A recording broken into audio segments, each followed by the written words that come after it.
Aloha everyone and welcome back. My name is Merissa Indigo with Divine DNA Blueprint Mastery School, and today we're going to carry on with our emotional mastery or emotional resiliency in the Age of Awakening series by discussing a multidimensional perspective of anger. So the subject of this video is anger management, and this is a topic that I'm very passionate about because I think that one of the most difficult obstacles that we have to overcome in our evolutionary process as we awaken to our divinity as humans is the emotional processing. So in this video, we're going to be discussing anger and how to start to understand the roots of anger, what is the source of it, how to reduce the stigma around such strong emotions, and also how to transform anger as a force that can be very overwhelming or maybe more of a negative experience or even destructive, and transform that energy as a powerful catalyst of energy moving through us, moving through our bodies and our minds and our emotions as a creative force. I'm also going to be sharing with you some of my favorite practices for transcending energy within. And we're going to be talking about some different breathwork practices that you can do, as well as some other different energetic practices to get into the gratitude realm, the beauty realms, and instead of the feeling of anger becoming so powerful that it feels like you're out of control or any of more of those kind of lesser experiences, transforming the anger and using that energy as a catalyst for change, creativity, and inspiration. So thank you so much for joining me today, and I'm so excited to dive in with you. So let's jump in.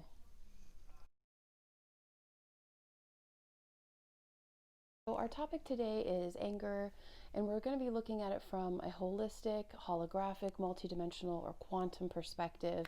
And so really what we're looking at here is anger, healing anger, and how to transcend anger and use it as a catalyst for positive change in our lives.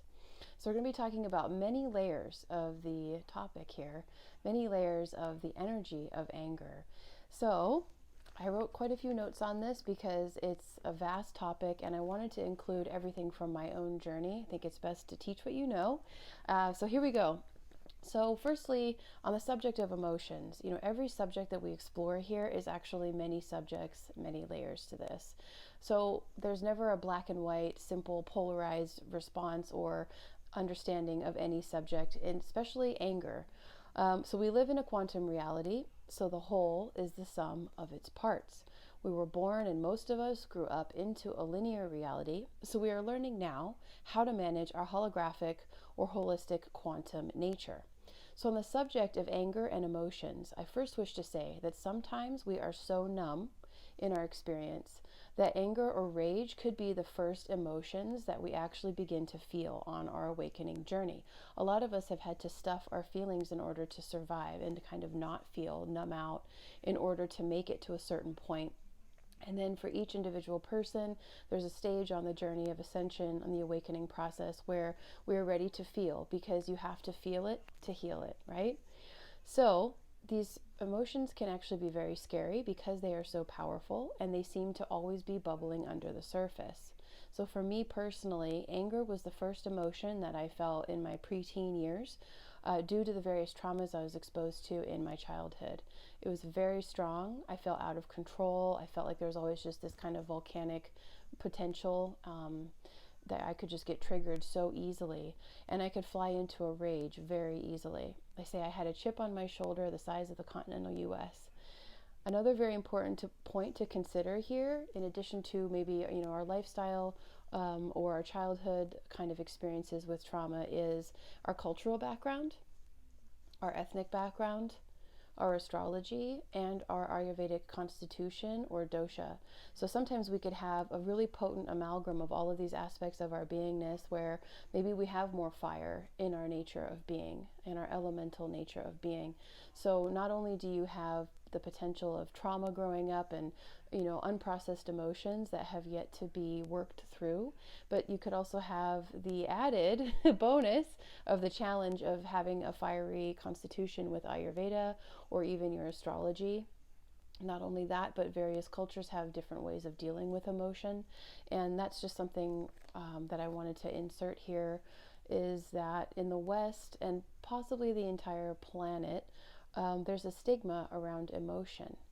And this is kind of part of the old paradigm, the old 3D paradigm of, emotions or being vulnerable, being sensitive. All of these things were kind of considered to be flaws or weaknesses, when in actuality our emotions are our superpower. We're super sensitive beings in our physicality, in our emotions, and everything of how we perceive information.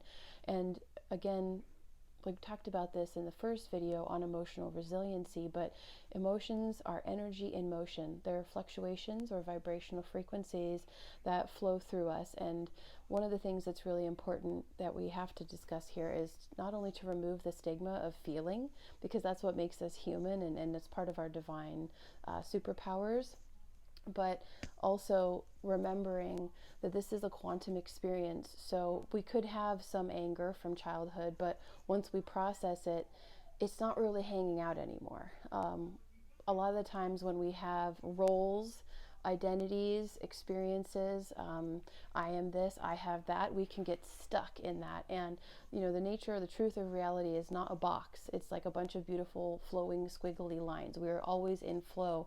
So it's really important to start to surrender the edges in the mind, the hard edges, the squares, the concepts in the mind of over-identifying with any one attribute or experience, because you could get stuck there. So for me personally, I remember when I was, I think, 17, not knowing when I would ever not be angry. And I couldn't really fathom not being angry at that point in my life because of everything that I had been through. But I knew that I wanted to resolve it. I knew that I wanted to feel better. And even though I had no idea how I was going to get there, that was the starting point for me. So looking back, 15 years later on that, it's pretty amazing to see how my experience now is a completely different person. And, my clients laugh, like, you used to have anger issues, like we would never know that. And it's funny, but I definitely did. And that's why I really wanted to make this video for you guys. Okay, so let me just get back to my notes here. So talking about our ethnic background, our childhood, our astrology, or our Ayurvedic constitution, these are all very contributory to our expressions of beingness, represented by the various elements of nature, of which we are all a unique amalgam unto ourselves. For example, if you have ancestry that is very passionate, astrology that is dominant in fire signs, or also have a fiery Ayurvedic constitution, I have all of those, we can see how it would be easier to be inflamed than someone who has more water in their beingness, who can be calm and more flowy on all levels. So these are all really important things to consider. If you need more help with understanding these systems and how they apply to you, so this would be Ayurveda, astrology, human design, also ancestral clearing and healing, I do this with clients in sessions one-on-one. I spent the last 15 years studying these various ancient systems to understand myself better and to help you, therefore, find more peace. Now my work is to share these with all of you, to help you to understand yourselves and feel more empowered and to let the light in. It is important to understand that our Western culture and much of the culture of the world has applied a stigma to feeling emotions. We may feel shame, weak, or having judgment for what we feel.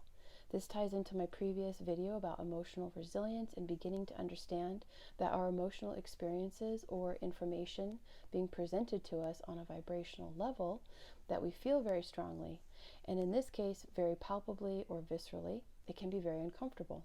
So the first thing I want to say on this topic of multidimensional or metaphysical anger management is that it is important to acknowledge that you are feeling something. It is great to feel. It is our human superpower. Another important note to make on the subject of anger is that it can be a very powerful catalyst for change for us. We can choose in the moment whether it is a destructive energy and how we direct it as a force, or it can be very creative as well and inspirational as well. The energy underlying anger and rage are fear and powerlessness. So this is something to remember and to start to really explore within yourself, is starting to look at different experiences that maybe you had as a child, traumatic experiences, or maybe there were roles imposed upon you growing up where you had to be the adult in the situation, or you had to be the counselor or the one that fixed it and never really got to be a child. Like, there are so many different ways that this can happen for us, in addition to injustices or unfair treatment, things that we witnessed that were traumatic for us. So the first thing to start to understand with anger is that it goes deep, and I call it, there's like a primary source and then a superficial source for our anger. So the primary sources would be related to childhood and various things that we experienced growing up that we have to process. We have to go back to those experiences within our heart space and forgive those involved, and start to exchange the feelings of anger for compassion for others, for their injustices or their ignorance against us, because pain creates more pain. So there's like a wounded chain of pain, and hurt people hurt people. So in these various instances that we've experienced with people, we have to start to see them also as wounded people who didn't have the skill set or the tools. They weren't as fortunate as we are now in this moment to have access to so many different mastery systems and tools to help to process and clear and become more in alignment with our authentic light, our authentic selves. So that's a really important point, is to start to look at all of the areas within you, explore what makes you angry, and investigate within yourself.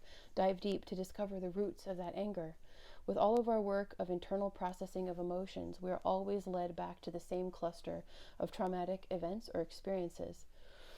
Another thing is that anger can also be addictive to us, as we are righteous in our expression of our anger, in our defense of our victimhood. So again, I direct you back within to assess the internal story and dialogue, to release and transcend the victimhood.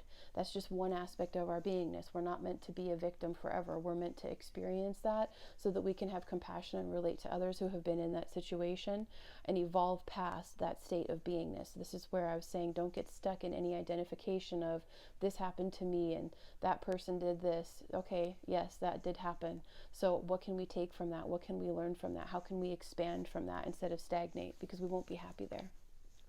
So anger can be addictive until we process that righteous anger.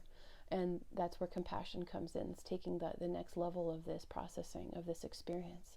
So this leads us to forgiveness, acceptance, or beginning to feel peace within in regards to certain people and situations in our lives.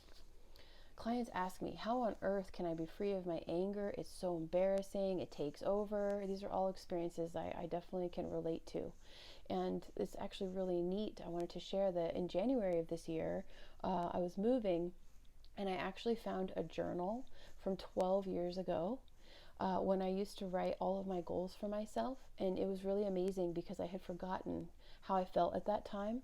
As we keep ascending, we embody different identities and states of being, and more unity, more integration. So our concept of self expands, we expand, our consciousness, our connection expands. So then it becomes like a whole other experience of living, and you don't remember how it used to be in the dark days.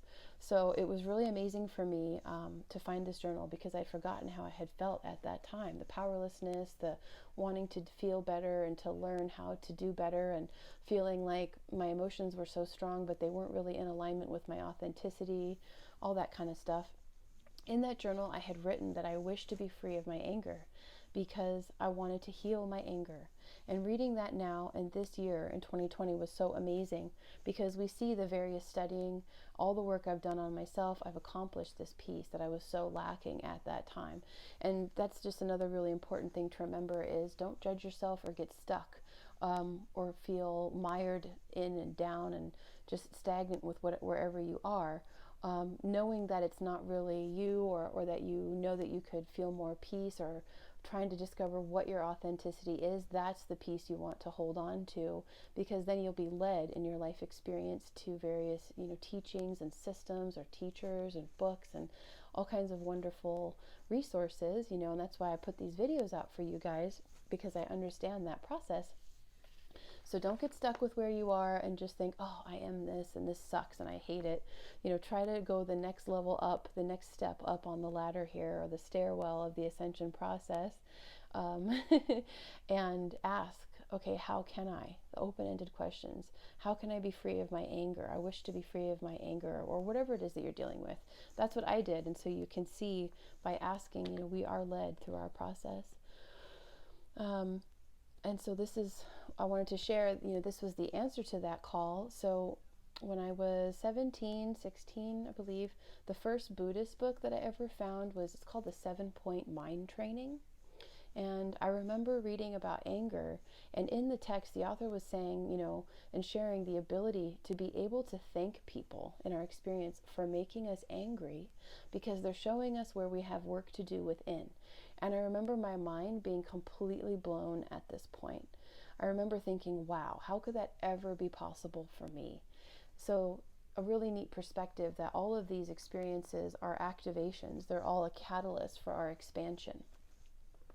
And I'm going to insert in the video here some great images. I have, let's see, this is David R. Hawkins, The Levels of Consciousness. And I want to show you the different levels of emotions, how they're categorized, and how you start to see a shift in our up-leveling our experience and our expansion of allowing more consciousness, more light, more potential in. And the peak catalyst for that shift is anger. So it's really amazing, because you see here we go from the lower level feelings that are very deep and dark, and I call these kind of like the swamp, of the psyche experiences, like shame, guilt, apathy, grief, and fear. And you can see how those are all kind of in the category of inactivity, of inaction. We don't have any motivation to change. It's just too heavy. We can't get out of that. And then look at this next group up here. We have desire and anger. So there's a desire to shift, and then we come out of the shame and the guilt and the blame and the fear and those lower, really heavier emotions into anger. And that's so exciting, because we're finally starting to feel something that's actually going to take the energy up. And you see here that's categorized. We have desire, anger, and then pride combined here into hyperactivity. So it's the complete polar opposite of the depressed kind of inactivity, puddle on the floor kind of experience, where we're ready to catalyze, we're ready to metabolize something new, change our lives. So that's something that I think is really important to start to have perspective on, rather than judging ourselves for having anger and all those kind of stigmas. Is use it as a catalyst for change. It can be really exciting to transform. Another photo here I wanted to insert is, this is an amazing, this is the Conscious Emotions with Abraham Hicks, and she's showing the spiraling up or down on our emotional scale, and how we can continue to up level our feelings. So you see there, hey, anger is quite a bit of a step up from hatred or guilt or jealousy, insecurity. It's still a step up. We're still ascending in our vibrational frequency. So these are really important things to remember here.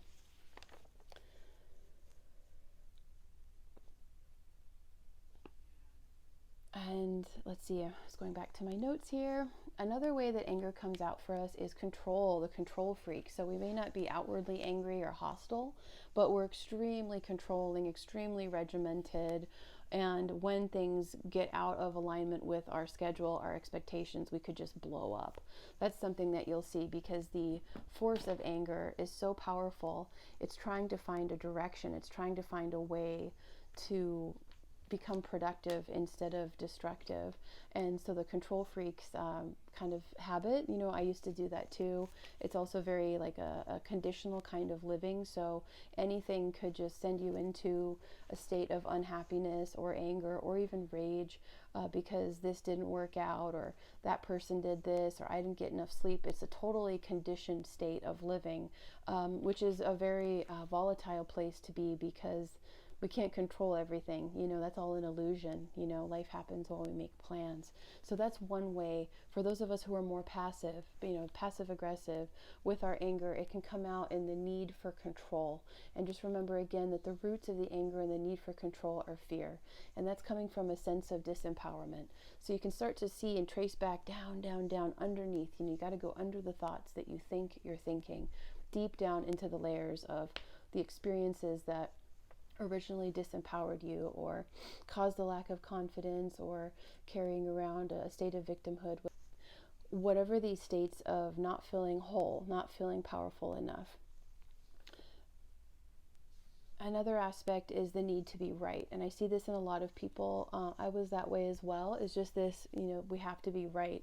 And I remember my teacher saying to us many years ago, like, well, are you right? Do you want to be right, or do you want to be happy? And again, that's kind of tied into that anger, is that it's connected to that domination and control energy, where someone did that to us, or some system or experiences dominated and controlled us. And rather than transcend them, we took them on as part of our beingness and started to, let it pass through us in our experiences with others. So that's just something to think about. We want things to be a certain way, and when they don't get that way, when they don't go that way, we could get angry. This is, again, an aspect of conditional happiness, and my prayer for all of you is to find unconditional happiness, unconditional joy, and radiant peace every day. And you will. This is the thing to remember, is that this is a practice. Life is a practice. Your beautiful life is a practice. You can paint the canvas however you choose with devotion and consistency.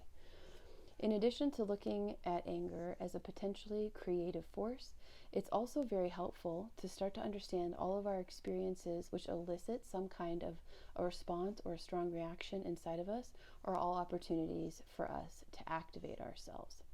So eventually on the mastery path, when we started to work with compassion and forgiveness, opening the heart space, rather than responding the way we used to, of getting angry and then maybe going into victimhood or that righteous anger, instead we're in a state of gratitude for, oh gosh, thank you for showing me, wow, I still had that, like, wow, I still have that program deep, I thought I was over with that. So that's a really important tool to start to look at the world outside and your interactions with others, and anything that you experience which elicits a response of negativity from yourself or dread or any kind of judgment. It's just showing you where you still have some threads left of that energy within you. It's all part of this beautiful attuning and a refinement process of your beingness. Remember, we're transcending our carbon-based DNA into crystalline clarity. So these are all just ways that we, if you will, polish the mirror so you can see clearer kind of energy, kind of take on things of your experience. So these are all opportunities or catalysts of further expansion of our consciousness, of our greatness, our love connection with our higher self, of the greatest love and unity that we have ever experienced within. Some of the best teachers I've ever had are those who have made me the most angry or rejected or any of those really strong, gnarly feelings, because this is showing where is this vibrational frequency activated in front of you, inside of you. You wouldn't see it, in front of you and around you if it wasn't existing within. So these are all opportunities to continue to clear.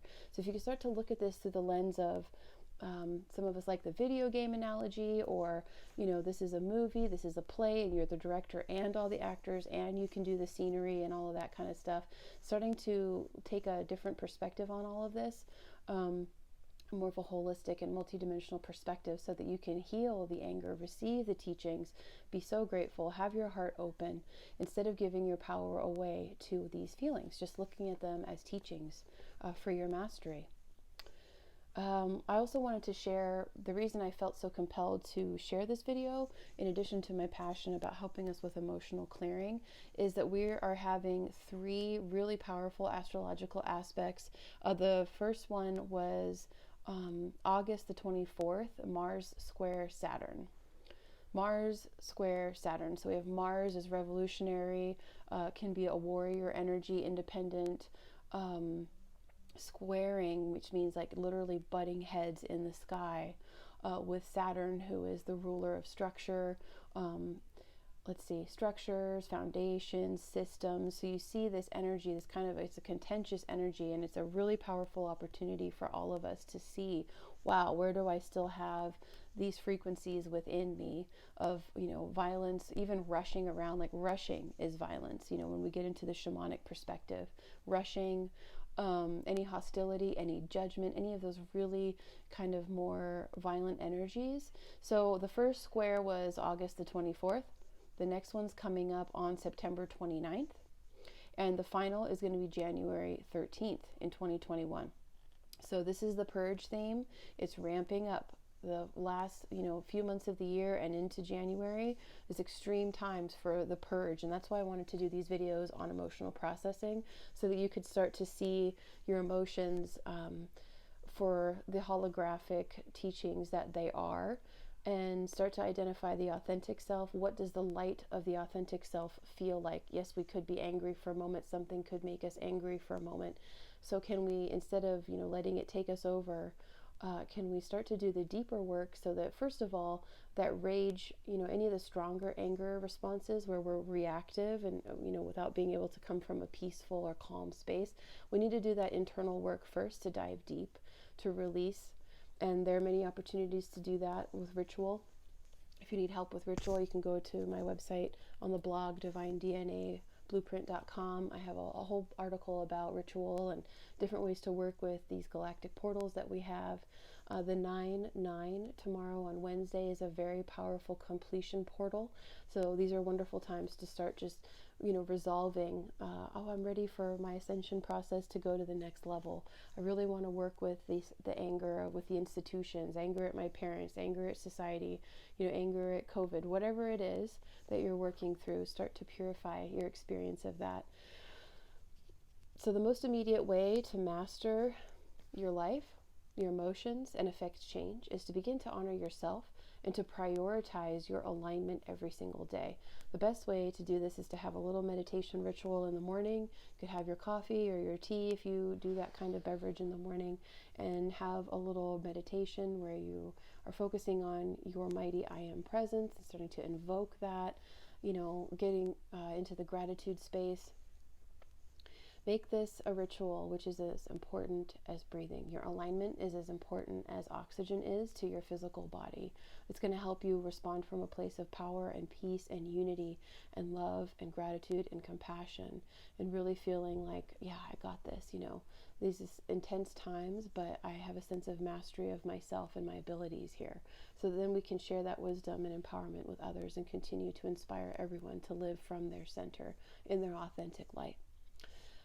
So the best way to mitigate anger and being reactive is to calm the waters before the day has even begun through mindfulness. And there are quite a few ways to do that. Here are a few examples of different kinds of meditations that you can do in the morning. Decide what works for you depending on how you feel or what you're working through right now. So the first one, I'm going to put a picture in here to show you guys how to do this. It's called Sitali Pranayam. And it's a yogic breathing technique, which is really powerful for working with your liver, which is also where anger is stored, in the bile. And so what you do is you open your mouth and stick your tongue out. If you can do the clover leaf edge of your tongue, that's super cool. I can't do that. So what you're going to do is have your mouth open, and you're going to breathe, inhale through your mouth over your tongue. And it's going to start to cool you down. You can even do this in the peak of the summer, the heat. This is a really important breath for cooling down your nervous system and your emotional response. And it also helps to detox the liver. So if you start to kind of taste a metallic taste, just know that that's part of the liver enzymes and just part of the detoxification process happening. So this is how you do it.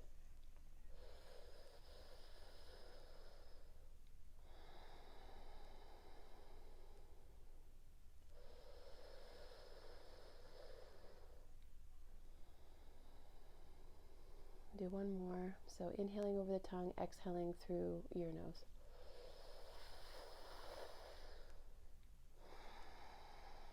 So that's Sitali Pranayam. I've got some pictures up here for you to see. I'll put some links in the description box also for you to go deeper with that and learn more about that. Another one that's really powerful for balancing the brain is Nadi Shodhana, or alternate nostril breathing. And I just love pranayama in general. You'll find it's an immediate way. Within 2 to 3 minutes, you'll feel a very palpable change in your nervous system of feeling more calm. So Nadi Shodhana is alternate nostril breathing.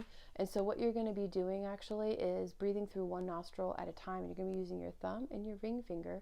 And then I like to take my pointer finger and my middle finger and put them at the third eye here. And so we're going to be alternating. So the first, I'm going to insert images here too to make it easier, because it's kind of hard to demonstrate this with just one device for a camera. But so you're going to have both fingers here on the third eye, and then you're going to block your right nostril and inhale through your left. Close the left, exhale through the right. And then now you're going to inhale through the right. Close that nostril, exhale through the left. And then you're going to inhale through the left. Close it, exhale through the right. So you're just flip-flopping and inhaling through one nostril, a full inhale, exhale cycle, and then the other. And what this does is it actually balances the brain. So every 2.5 hours, our body is automatically shifting which nostril we're breathing out of to help us with our wiring and our neurology to help balance the brain hemispheres. So by doing this, you're actually really balancing and harmonizing the nervous system and creating just a wonderful sense of peace. You'll start to feel like tickling at the third eye area. Again, I'm going to insert some photos here so you can see this, and there will be links in the description box below to learn how to do this even more. Another wonderful breath technique that I learned from a friend of mine who's a hypnotherapist is the 4-7-8 calming breath. So you inhale for a count of 4, you hold it for a count of 7, and you exhale for a count of 8. And what that's doing is helping us to just slow down the nervous system. You know, that's why pranayama in the ancient Vedic and yogic sciences is so powerful, because your nervous system is directly connected to your respiratory system. So if you notice when you're nervous or excited, maybe you're not even breathing, retention. A lot of people that have anxiety, they're just doing a very shallow breathing. No one ever taught them how to breathe. So breathing is one of the most important things that you can start to do to learn to regulate yourself. So these are all practices that you could do in the morning or afternoon or even at night if you feel activated. Another wonderful practice is either a gratitude list or a beauty list, a beauty and appreciation. It's like mastering the art of appreciation. So in your gratitude list, you could start with 5 things, and I say go all the way to 50 if you can, of things you have to be grateful for. And they could even be really simple things like, oh, I love my pillow, and my bed is really comfortable, and I love my cat, I love my dog, and or I'm so grateful it's cooler today than yesterday. You could start really general, and if you want to get more specific, you totally can. But focusing on gratitude opens the heart space and really puts you in that space of receiving. So that is very powerful. Opening the heart is really the key to transcending anger and using it as a form of creativity instead of the other more dense or unpleasant experience. So I hope that this video has helped you guys. Again, if you need any help, please reach out. My email is marissaindigo@gmail.com, or you could visit the website. But I just want to end this just by saying you definitely have the power to transcend this. You won't feel this way forever. And you just start to notice the differences between that deeper primordial or primary anger, which is touching on a trigger from childhood that needs to be cleared and processed, and give gratitude for that lesson of expansion, versus the more in the moment. Another example of this would be, let's say you didn't do your morning ritual, your morning meditation, you didn't get in alignment, and you're really frazzled that day, and you find yourself in traffic and people are being rude, and you see people flip you off or whatever, just being rude, and that actually activates you, versus if you had done your practice in the morning and gotten into your alignment and your bliss, your peaceful state, you wouldn't even care that the person did that. You just say, that's just them, it's free will, you can do whatever you want, I don't really care, you can't knock me off center. So you'll start to see the differences between older stuff as you start to clear that out. Then it's just more in the moment. Have you done your daily maintenance that day? Because once you start to, I say, weed the garden of all of the trauma in the subconscious and deeper experiences, then you're in a clear bliss state. And the only reason that you would be having these experiences is if you didn't do your self-care, or there was an imbalance within you in this time, which is mostly from self-care. Are you eating well and in a schedule? Are you getting enough sleep? Are you taking care of yourself? Are you balancing your lifestyle, getting out in nature enough? Those are usually the things that I find, if I don't do those things as part of my self-care, being a person of service, then you can definitely start to feel a little off center, or be more vulnerable to getting knocked off center more easily. So I hope that this helped you guys, and I hope you have a beautiful day, and thank you so much for tuning in. And I'm also going to put a link in the description box to the 9-9 article that I'm writing about for tomorrow, the 9-9 codes of completion. And 9 is greater cycles, mastery, and it's a really beautiful portal to work with to go into the next era of your life. It says we can show everyone what's possible with the human experience. So thanks so much for tuning in. I love you all so much, and I'll see you on the next video.